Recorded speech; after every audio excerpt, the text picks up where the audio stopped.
several years ago, and my formal, I guess, teaching in the Gita was through Chinmaya Mission.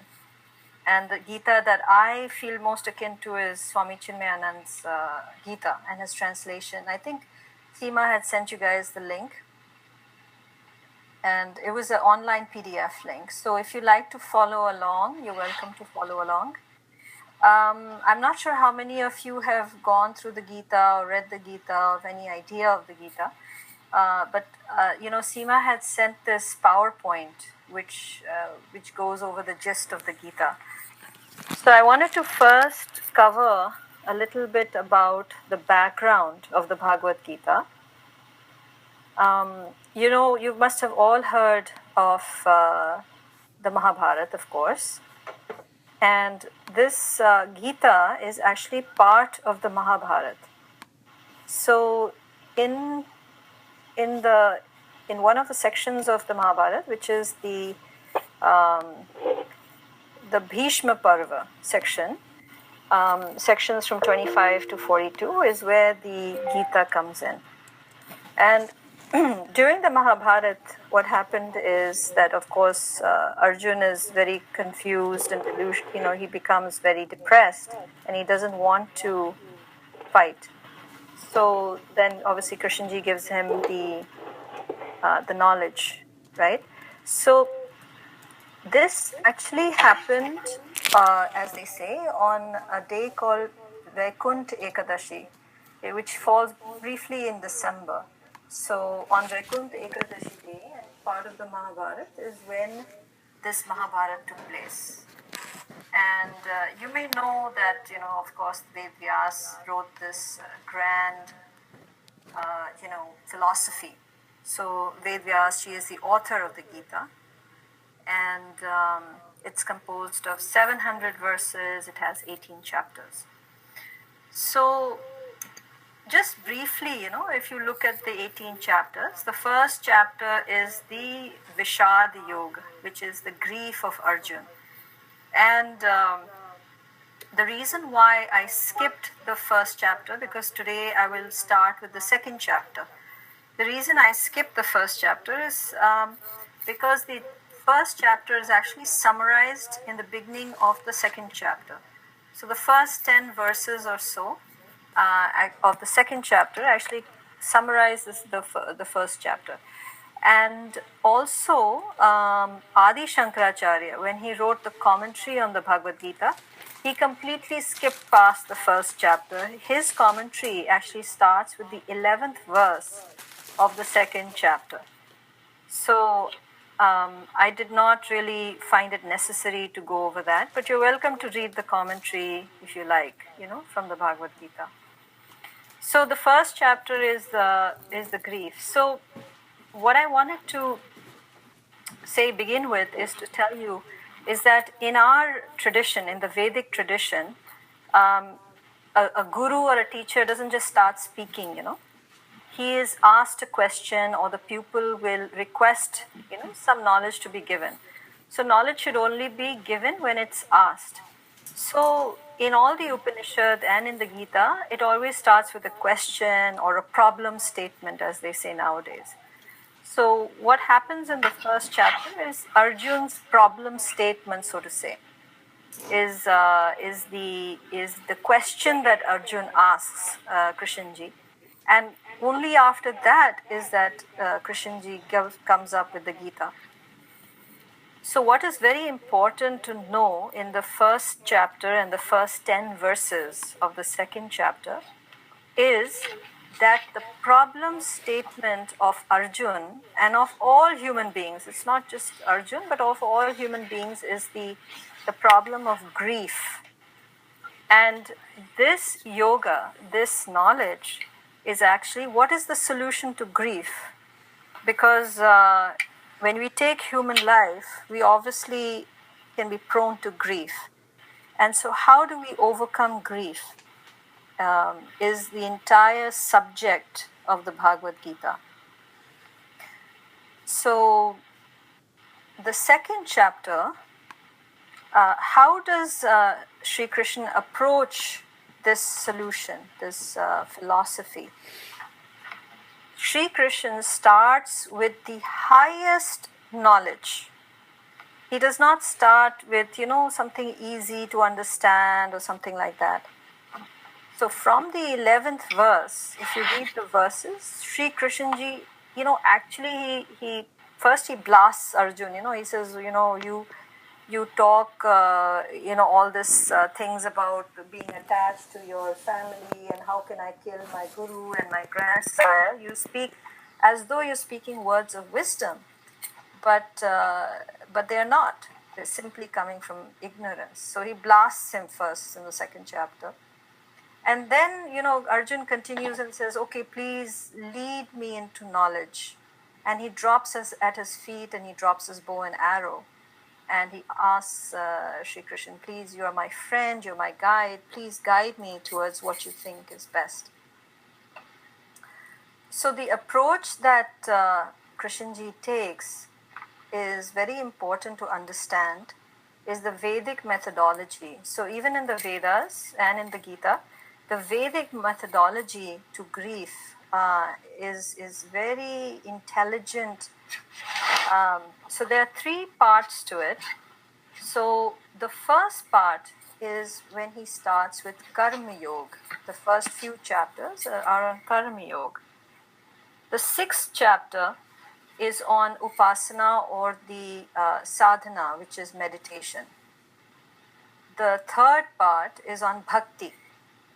And the fourth part is on knowledge, which is Gyan Yoga, which starts with chapter 13. So chapter 13 to 18. And even in the Vedas will start with the Karma Kand, then comes the Upasana Kand, and then comes the Gyan Kand, which is the Upanishads. So the Vedic methodology is kind of repeated in the Gita. So what is this methodology is very important to understand before we start covering the chapters. Very important to understand, why has this approach been taken? So I have described this in this way. So if you imagine, dirty and turbulent waters, the first thing you do is that you remove the impurities, you remove the mud, which is called mal. In Vedic terms, it's called mal. So there are three problems, mal, vikshep and avaran. So mal or impurity has to be removed. So you sort of remove the mud from the waters. That's the first thing that you have to do in the Vedic methodology towards moksha, because the final goal of human life is moksha. The goal described in the Gita and the Upanishads or the Vedas is that you have to go from grief to liberation, from grief to moksha or liberation from life and death. So first you remove the mud, which is through karma yoga. And the second thing you do is that you settle the waters, you calm the mind. So number 2 is Upasana Yoga, or you can, what is called here as Raj Yoga, which is chapter 6. And Bhakti Yoga, which is not in the Vedas, by the way, but it's called Upasana Kand. But it's basically to purify your emotions. So you clear the mud from the waters, then you calm the waters. And then the third thing that you do is the knowledge. Knowledge simply means the knowledge of your true self, of your Atma, and knowledge of Brahman, which is the eternal consciousness.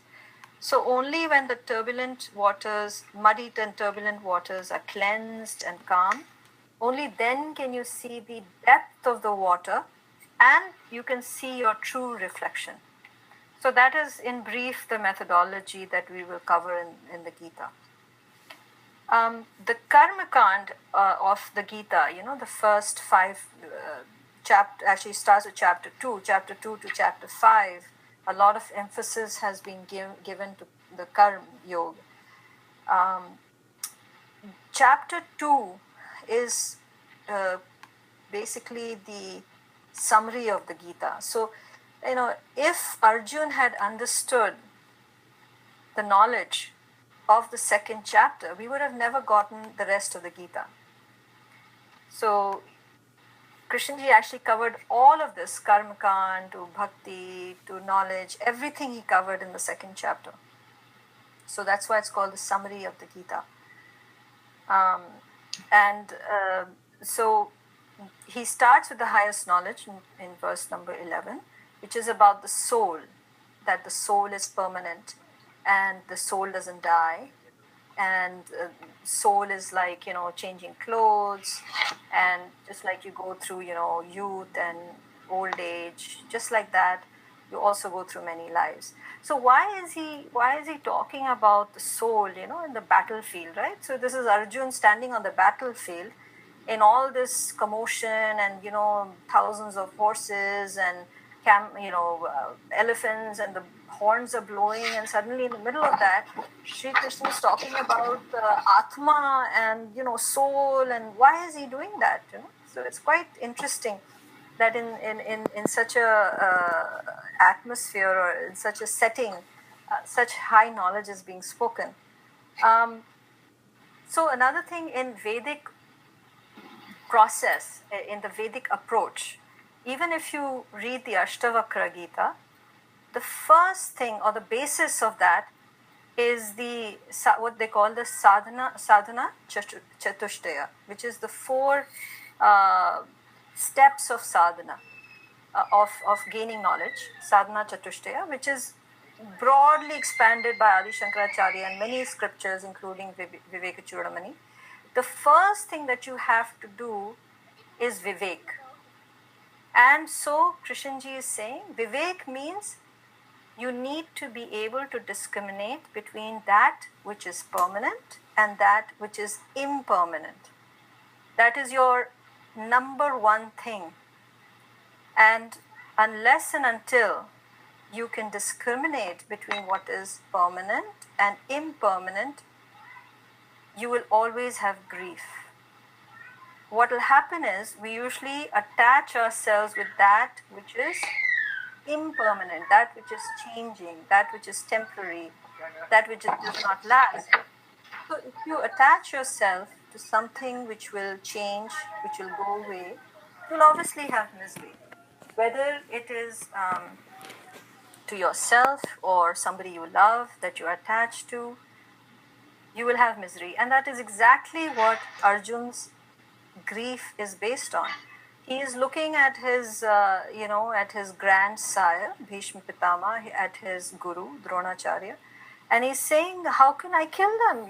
Even if I kill them, what is the point? I'd rather go run off to the caves rather than kill them.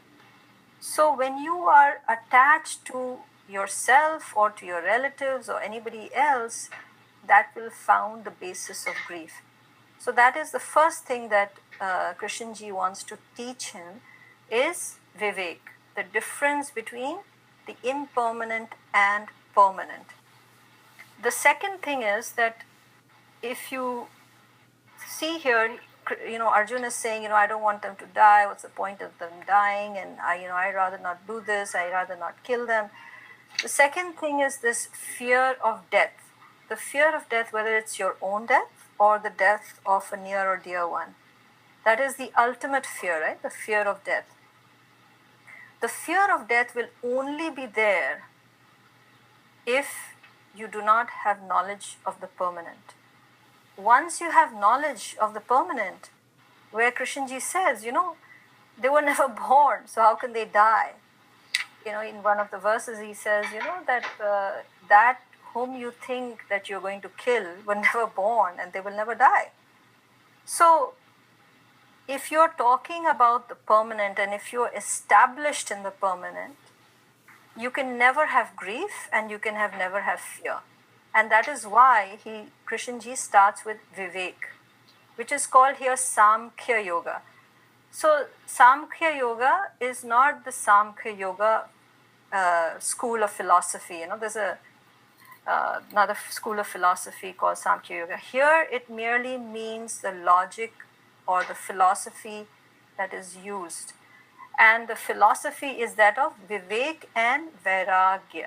So he says, have Vivek, know that which is permanent and that which is impermanent. Only once you have Vivek can you have Vairagya. Vairagya means dispassion. Then you will not be attached, to your relatives, to this world, to this kingdom, or any of those things. So that is another way to look at why the knowledge in the first, several verses from 11th onwards talks about the soul. And this is the highest knowledge. So this Samkhya Yoga was then again picked up in the 13th chapter, where it continues into it's like an Upanishad. This knowledge is the same as what is given in the Upanishad, and it continues then in the 13th chapter after this second chapter. So, if you get a chance, also read the commentary on these verses. It's very deep, but I wanted to just briefly mention another perspective on why this approach was taken and why is it important to know about the soul, about the Atma, and the approach that is taken and why it's taken. So if you have any questions in your mind, you can ask me right now before I move on to the second aspect which he discusses, which is the Karma Yoga part. But this is a very important part that you must understand. And I'm not sure if you read those verses, but you can read the verses yourself. I don't want to go over individual verses, but I rather spend time, discussing the real meaning behind these verses. So if anybody has any questions, please go ahead and ask. No questions? Have you read those verses yet? Has anybody read those verses? Yeah, I have. This is Nayana. Yeah, I have read the chapter 2 verses. Okay, good. Oh, okay, great. So if you don't have any questions, let me briefly go over them. So like I said, the first verse is number 11, which talks about you have grief for those that should not be grieved for, yet you speak the words of wisdom. The wise grieve neither for living nor for the dead. So this is where I told you that he scolded him, that you're grieving for those that should not be grieved for. So all this grief topic is brought up here. Then on the 12th chapter, on the 12th verse, which is a long commentaries. Let me see. So 12th verse, he says, there is no time in the past when I, you, and these rulers of men did not exist, nor shall we ever cease to be hereafter. So here he's saying, in the 12th verse, he says that we have always been here and we will always be here in the future. And there was never a time where we ever ceased to exist.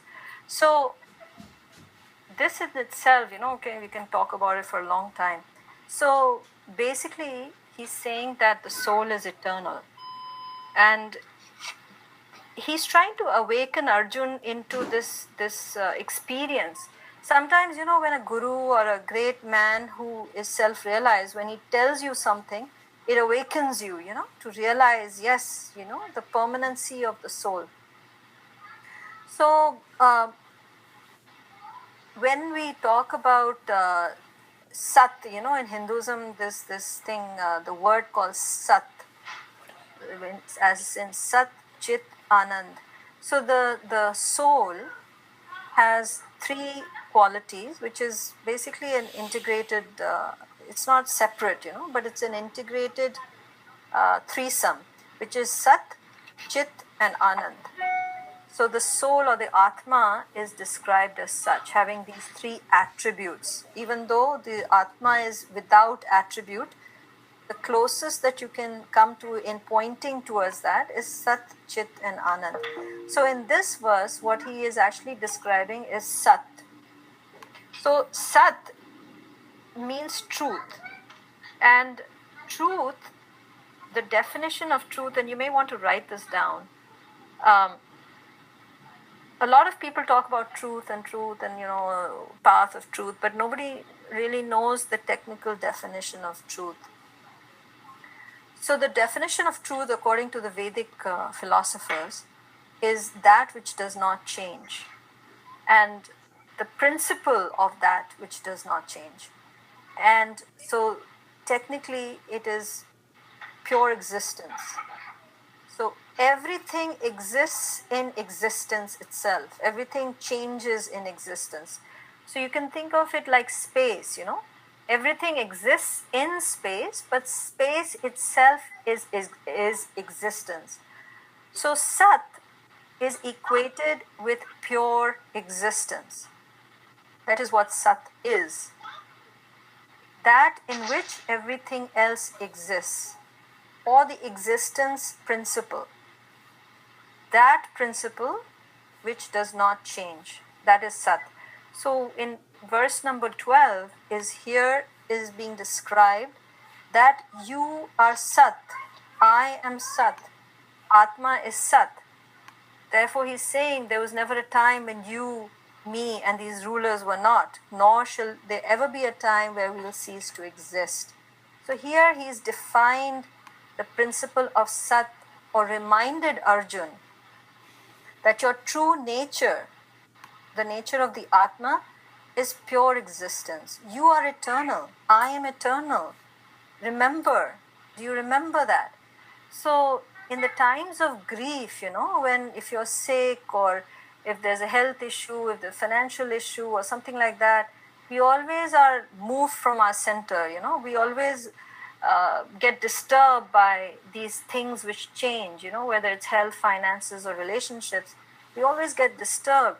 And in those times when we are disturbed, we need a guru, we need a wise person to wake us up and tell us, look, you are, you know, unshakable, unmovable, unchangeable. You have always existed, and you'll never cease to exist. And all these things will come and go, but you yourself will never cease to exist. It's sort of to bring you back to your center when you're shaken. And so this is the job that Krishnji is doing to him as a wise man, as a guru. So that's basically the beginning of this Vivek, making the differentiation between that which is permanent and impermanent. And then in the 13th verse, you know, he says that basically that this body is is the embodiment of the soul, and it passes through childhood and youth and old age. And so the soul, which is residing in this body, just as though it goes through our birth and youth and old age, there are actually 5 stages in the Vedas. There are 5 stages. Here Krishnji is referred to childhood. He didn't refer to the birth, but childhood, youth, old age. So the 5 stages are actually, I'm just going into technicalities, but the 5 stages is birth, childhood, youth, old age, and death. So here he mentions 3 of them. And then he says, just like you move through different stages of life, you also move into another body. And the wise does not grieve at it. So this is also a realization that you are the soul in a body. You are not the body. To remind you of that fact. Because of our attachment to the body, which changes. So just like the body changes, you also change bodies. There is no difference, but the soul is permanent. So like you change clothes. You change clothes just like that. The soul changes bodies. This is a very famous verse of the Gita. All of these verses are very, very famous because they're talking about the eternal principle. And so then he goes on, and of course in the 14th verse also, with the same thing. He describes the soul and the permanence of the soul, where Arjun, he's saying that basically when we come in contact with. So if you look at verse number 14, it's very interesting. If you look at the intelligence of Ved Vyas and how every word here has been chosen very carefully. So he says, "Oh Arjun, when the senses come in contact with sense objects." So this is a very deep philosophy. He's very technical. He's saying the senses come in contact with the sense objects, heat and cold. Now here, heat and cold, he is referring to the body. Okay, because only the body feels the heat and cold. Then next thing he says is pleasure and pain. Now here he's referring to the mind, because only it's the mind that senses pleasure and pain. Those are the receptive things. They are experience. So he's covered two things, the body and the mind. So he's saying whenever the senses come in contact with sense object, heat and cold, pleasure and pain are experienced. They come and go. They are impermanent. So endure them bravely. So he's going step by step now, right? So in verse number 15, he says, O Arjun, the wise man who is not troubled by these and who remains the same in pleasure and pain. Again, he mentions pleasure and pain. So whenever you see pleasure and pain in the Gita, it's always referring to the mind. Okay, so he says immortality. And so it can go on and on. Basically, he's again in verse number 16, he talks about the unreal and real and so forth. Okay? So now, after the first portion, that this part which is the Samkhya Yoga, where he covers about the soul and the impermanence of the body and the permanence of the soul. The next thing he talks about to Arjun is the Karma Yoga. The Karma Kand portion comes in. So I have a question. Yeah. Where are you reading your commentary from? I mean, actual Gita in the commentary, or you have your own notes? I was just actually reading the verses itself. The verses that I read are the translation by Swami, Chinmayanand. So this is the Chinmaya Mission Gita. I have that book, so I will look at it. Thank you. Yeah. So this is a literal translation. I haven't read any commentary to you. So these are just basically the literal translations of the verses. So I think you all get the gist of it. I mean, you can read the verses and you can read the commentary on your own. So the second portion, okay, so now after verse number 30, so from verse number 11 to 30 is the Samkhya Yoga, is the gist of the Samkhya Yoga, right? So he starts with the highest knowledge. Now suddenly from the internal, from the soul, from the inner world, from the soul, he comes out and he's starting to talk about the outer world. Suddenly he makes a opposite transition. He goes to the outer world. He talks about Karma Yoga and all that.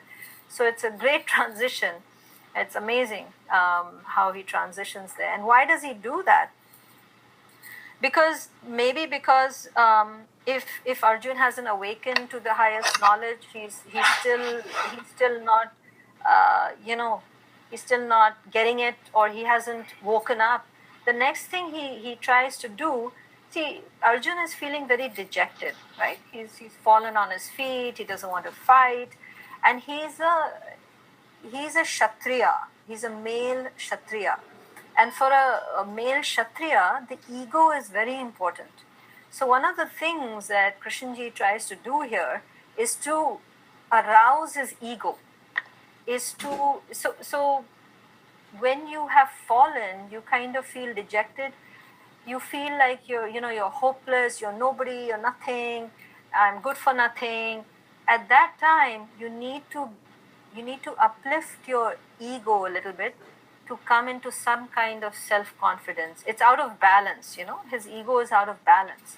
So here, for the fallen ego, not in a bad sense, but for the fallen ego of Arjun, suddenly he starts talking about duty, honor and dishonor. So that's verses 31 to 38 is where he tries to wake him up, and he says, you're a Kshatriya, it's your duty to fight this war.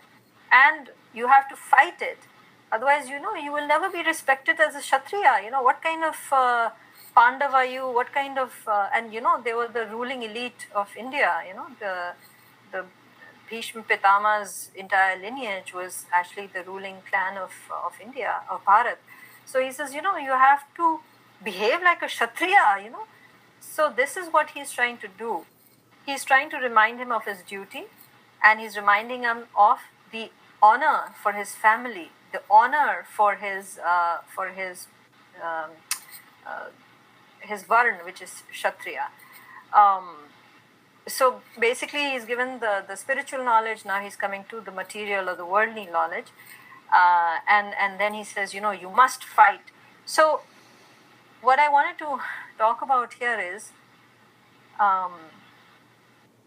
some much deeper concepts. Let me briefly talk to you about how does it relate to us. So obviously we are not Kshatriyas, right? I mean, in this world. So how do we relate to these verses? I mean, we're not Arjuna and we're not in a war field. So how can we relate to this? The way you relate to this is very important, more important than I think you realize. See, let me give you a background a little bit, okay? So what happened is that, there was these Kauravas who were the cousin brothers of the Pandavas. So Arjun is one of the 5 virtuous brothers, the Pandavas, the virtuous, and there were only 5. And the bad guys, their first cousins, were 100, and they were very, they were vile, or they had many vices, and they had basically taken the kingdom from the Pandavas unjustly, and they had also in a court, in a game of this dice, they had lost, the Pandavas had lost their kingdom, and all of this thing, through a lot of the, they were just very clever, and they were very vile, and with their uncle they lost everything in this dice game. But the worst part, or the turning point, came when in the court, when they lost this game of dice, the Pandavas also lost their wife Draupadi to the Kauravas. Okay, so the good guys, the Pandavas, bet their own wife Draupadi to the Kauravas, and they lost her. And then in an open court, in front of all the ministers, in front of the relatives, in front of the guru, in front of everybody, they started to undrape Draupadi. It's a very famous story. And what happened is she basically remembered Krishnji, she remembered God, and she says, please help me, because there was no one there to help her. And, her robe, her sari, kept extending and extending and extending, and they were not able to undrape her. So that was sort of the turning point. And Krishnji had come to meet the Pandavas, and there's something very important he said to them. He said, forgive them and go to war. And one of my friends was watching Mahabharata on TV, and she texted me and she says, I do not understand, Vinita, how, if you forgive somebody, how can you go to war? You forgive them, it means it's done. You don't have to go to war. Why did he go to war? So, I spoke to one of my friends who specializes in the Mahabharata, and we discussed this, and it's very interesting. This combination of inner forgiveness and outer righteous action is very rare. Usually we act on the outside from an inner attitude of vengeance, of revenge, right? So any other person who had gone through such an injustice, the first thing they will do is react with anger or try to kill somebody, and all of that thing. So what Krishnji said is, you forgive them so as not to have any negativity inside, and not to react with anger or hatred. So you first cleanse your inner attitude, forgive them. Number 2, you go to war because you should never tolerate injustice. You must fight for righteousness. And this is the biggest message of the Gita. If Krishnji had not said this, the Mahabharata would not have taken place, the Gita would not have taken place. And today, we do just the opposite. You see, what we do is, we have this negativity inside us, and we go and act outside with this negativity, with this vengeance. And the people who know what is right don't want to act. They think that fighting for righteousness, fighting itself is wrong. So they will not speak up, they will not do anything. So either people have hatred and vengeance and anger and they will become violent. People who are wise, who are righteousness, they will not act. So here the combination is very important, is that you do not have vengeance, you don't have negativity, you cleanse your inner environment, but you also have outer action. You must act for injustice. So if your brother, if your cousin, if your boss, if whoever has done something, you do not react with anger or animosity or anything. However, you must stand up and not take injustice. You must fight for righteousness. And that is not, this is condoned, this is by an avatar, Krishna. He's saying you must.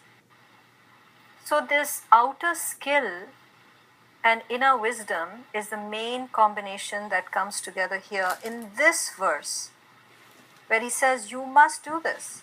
And that is why this verse is very important. And I keep bringing this up because a lot of people will say, no, don't say anything, don't do anything.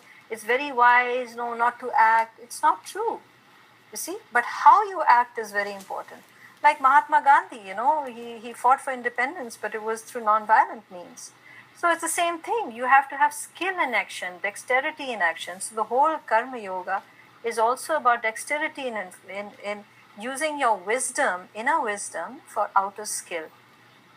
So that is why I wanted to actually cover this verse in great detail. The whole Gita is about this, and the whole Mahabharata is about this, but I'm very passionate about this because a lot of people don't understand the real wisdom that was given by Krishnji was to fight for righteousness. And today, I think it's very much needed in the world. So you will see how smart or how skillful Krishnji is, and you can, if you imitate his life, you will be a success in your own life. So he's a living example. Not just that he said this in the Gita or whatever, but if you follow his story in the Mahabharata and Srimad Bhagavatam, you will understand how skillful he was. Even he didn't go directly to war. Sorry, I should also mention that. He says go to war because actually what happened is, there are 4 steps, before you go to war. There are 4 steps that are mentioned that you try every single route. So first step is you try love, priti, prema.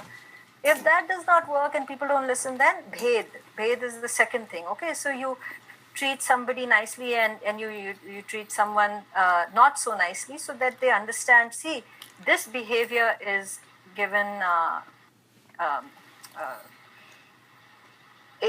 supposing you have 2 children and one person or something is treated better, you will see this behavior is rewarded.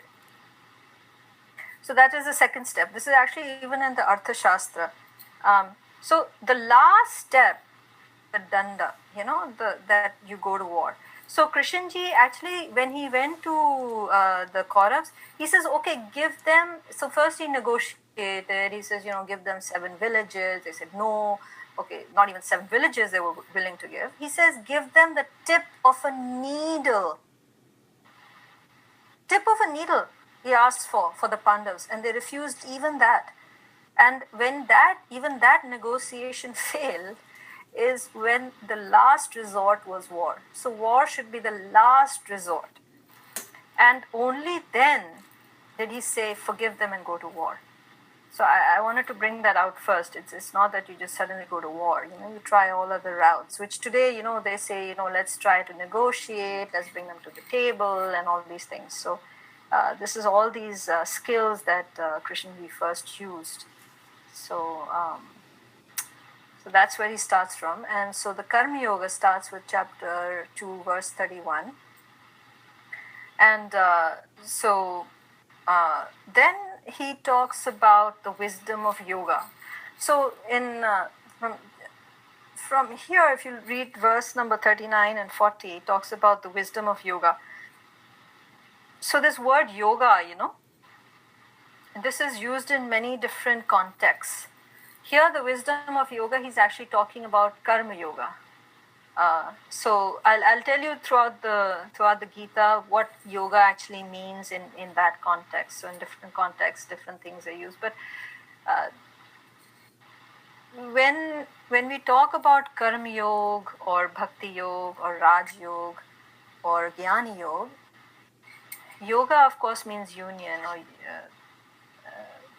but yoga is the path as well as the goal, right? So karma, when we talk about karma yoga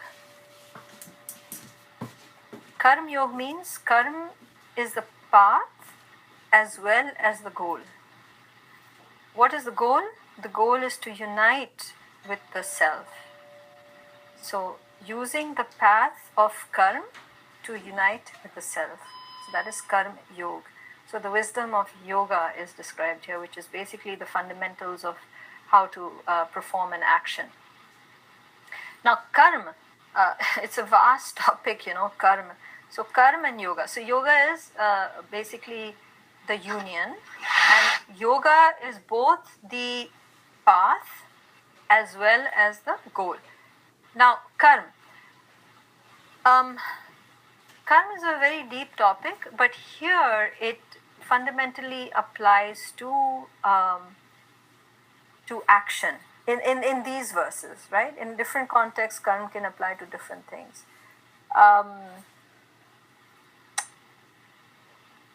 Okay, so karma yoga. Okay, so here I wanted to talk to you a little bit about karma and dharma. So karma yoga, the purity of action or the skill in action. What is karma, right? Or what is karma yoga?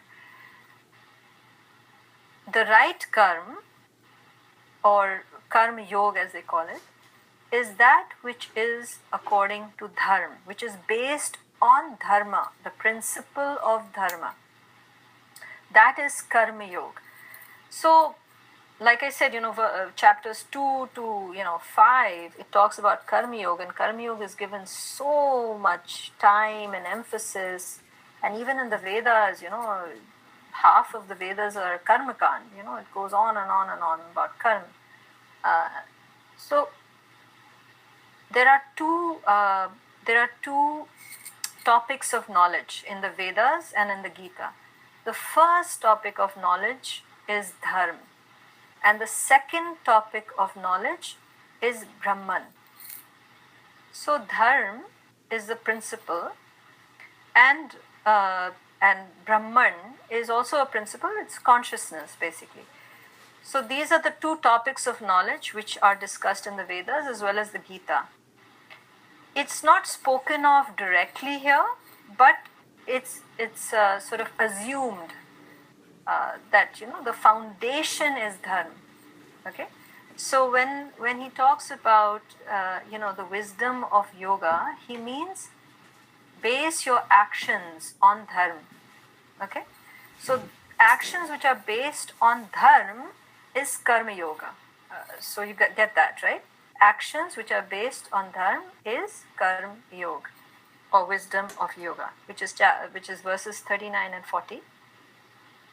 Dharma, I will not go into much detail. I will just tell you, dharma is the laws of nature. It is the innate nature of anything. The innate nature of the sun is to shine and to burn. The innate nature of sugar is to be sweet. And then dharma is also natural law, like science. It's natural law, like universes and galaxies and earth turn anti-clockwise. This is laws of nature. That's also dharma. The innate nature of a person is dharma. What is your dharma? Is your dharma to become a doctor? Is your dharma to whatever your personal dharma, your innate nature is? That is dharma. Dharma is also righteousness. Righteousness meaning whatever is according to natural principle, whatever is universally in rhythm or in sync with the universal principle is righteousness. Because we all know values, right? That we should love each other and we should not harm anybody, we should do service. And so how do you know that is right? Right? So righteousness, which is based on principles, on human values, it, basically if you trace it, it goes back to that which is the innate nature of consciousness, which is the nature of the universe. So fundamentally, dharma goes back to the principles of nature or the laws of nature. Now, nature includes both consciousness here and of creation. So, dharma is a very vast topic, like I said, but you can simply understand it as righteousness and the laws of creation or the laws of nature. So, in two broad categories, you can understand what is dharma. Dharma is not a religion, it's a principle. You can think of it as science. Science is laws, principles of nature. So when you base your karma on dharma, means your actions are in sync with nature, in sync with which is the natural cycle, which is in sync with the rhythms of creation, then you will never accumulate any consequences. Because you're in sync with, the vibrations, with the cycles of creation, with human values and all of these things. So you will never be out of sync, and when you're not out of sync with dharma, you will never accumulate any consequences. And when you accumulate consequences, that is called your karmic account. So karmic account happens only when your actions are not in sync with dharma. When your actions are not based on dharma, that is when you accumulate karma. And so that is why this whole thing about karma yoga is very important. Is if you do not do that, your karmic account will go up. And then when your karmic account goes up, then you have to nullify it. So when your actions are not based on dharma, what happens is you accumulate certain impressions, like habits, impressions, patterns, habits. These are called vasanas, or sometimes referred to as samskaras. I just wanted to conclude here, but we'll start with this karma and vasanas in the next class, in the next session that we have next week. But if you like, you can read the commentary by Swami Chinmayanand, the online PDF. You can just do a little bit of homework on what is karma, what is dharma, and what is vasanas, and then we can continue the topic of karma yoga. Okay. Okay, thank you. So we'll end with verse number. Yeah. And if you have any questions, we have 5 more minutes. Vinita, this is Seema here. I will send the PDF. I'm sorry I didn't send the PDF, so I will send them a PDF, which will help them a lot. I just send them the 2 documents, so I will send everybody the PDF. Yes, that's right. Sure. I have one question. You mentioned something that when you are in sync, and then when you do the karma with it, not collect what? You do not collect vasana? Yeah, so there are 2 things which happen, when your actions are not based on dharma. 2 things happen. One is that you accumulate karma.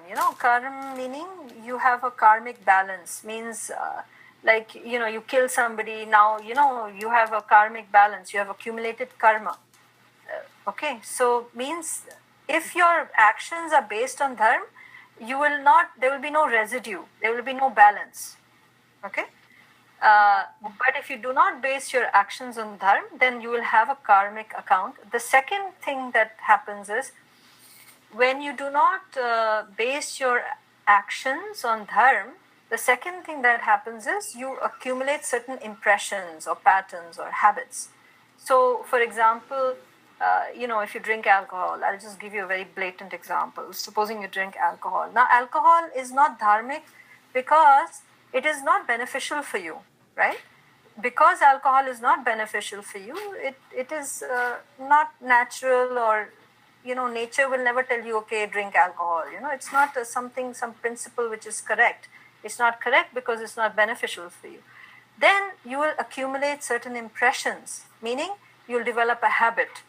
Okay, so those vasanas will stay on. Now, to reverse those habits, to reverse those karma, so basically your whole practice is now to remove the karma and the vasanas. Okay, got it.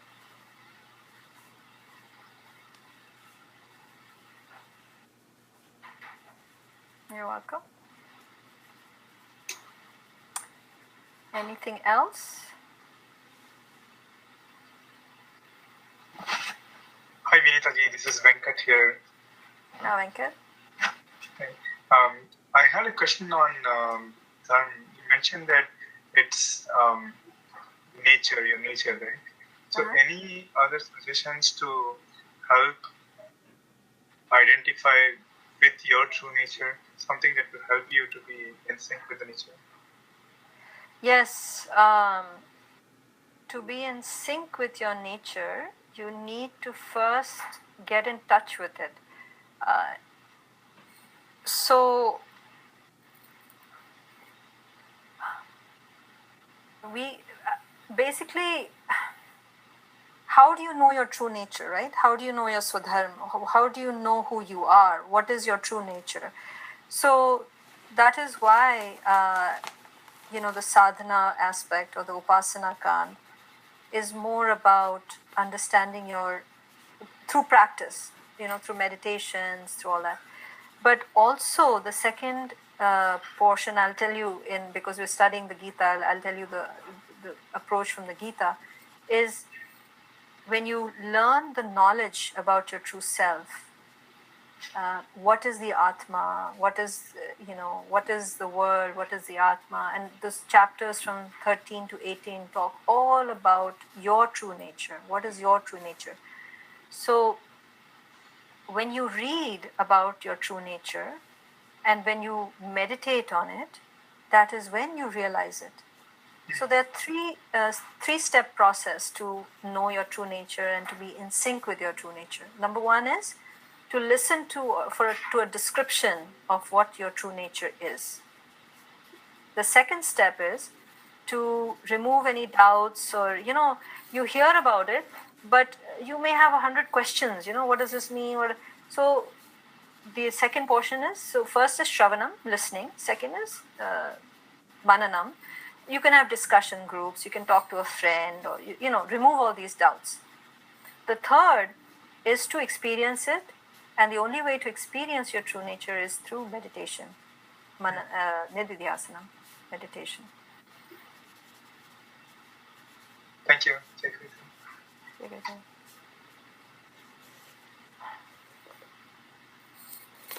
Seema? Yeah, so it is 8 o'clock. So I think we are done for today. Thank you so much for coming. And we will meet again next Wednesday, 7 to 8 p.m. Pacific. All right. It was great talking to all of you. Thank you. You're welcome. Thanks, everybody. Thank you, Vinita. Good night. Thank you. Good night.